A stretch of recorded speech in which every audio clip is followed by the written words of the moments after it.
ខ្ញុំបានស្រឡាញ់យើងទេអត់ស្បីតន្ទិញតាំងពីដើមមកខ្ញុំដើរចូលក្នុងជីវិតយើងខ្ញុំគ្រាន់តែបោកយើងហើយយើងល្ងងខ្លួនឯងដែលធ្វើជាកូនជាមដែលល្ងងចុះក្នុងអន្ទាក់របស់ខ្ញុំកូនជាមល្ងងគ្រាន់តែគេប្រើពាក្យស្លាញ់តិចតួចពី3ម៉ាត់សោះក៏ព្រមជឿគេដែរខ្ញុំខំតែគិតថាយើងយកច្រើនជាងខ្ញុំយើងប្រហែលជាឆ្លាតអាចគិតបានច្រើនយើងគិតទេថាពិភពលោកមួយនេះវានឹងស្រស់ស្អាតដូចរឿងនិទានតែវាមិនអាចទេពិភពលោកមួយនេះវាអាចនឹងអាក្រក់ក៏ថាបានដែរ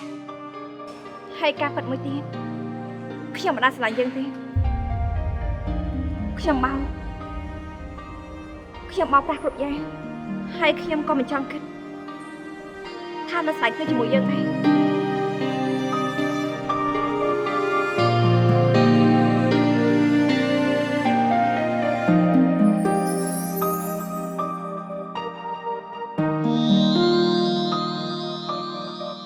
ទស្សនារឿងពេញនៅលើ Sastra Film App